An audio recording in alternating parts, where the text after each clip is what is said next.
یہ بات تو یاد ہے نا غریب نواز کی چوکھٹ، زیادہ لے لیے جتنے اسے لینے تھے، اس سے زیادہ لے لیے چلا گیا۔ اب یہ رویا کرتے تھے، آنسو بہایا کرتے تھے۔ یہ تو نہیں ہے کہ یہ آنسو بہاتے ہیں اور خبر کسی کو نہ ہوتی ہو، واللہ وہ سن لیں گے، فریاد کو پہنچیں گے۔ اتنا بھی تو ہو کوئی جو آہ کرے دل سے۔ میرے نبی کی پھر حقیقت تو کیا ہے؟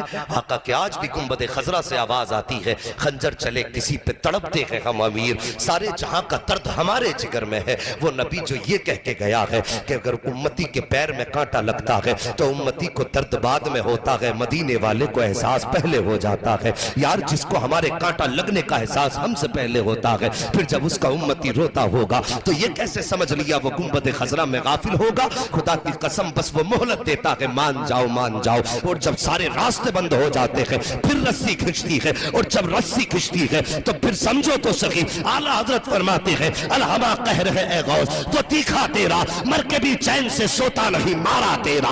اللہ اکبر، یہ ان کے بیٹے کی حقیقت ہے۔ اگر غوث کا جلال اتنا ہے تو مدینے والے کا جلال کتنا ہوگا؟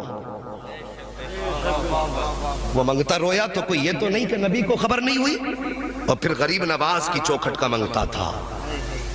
کچھ دن گزرے، ایک دن جو پیسے قرض لینے آیا تھا نا، چادر سمیٹے ہوئے تڑپتا ہوا غریب نواز کی بارگاہ میں آیا، کہنے لگا حضور مجھے معافی چاہیے۔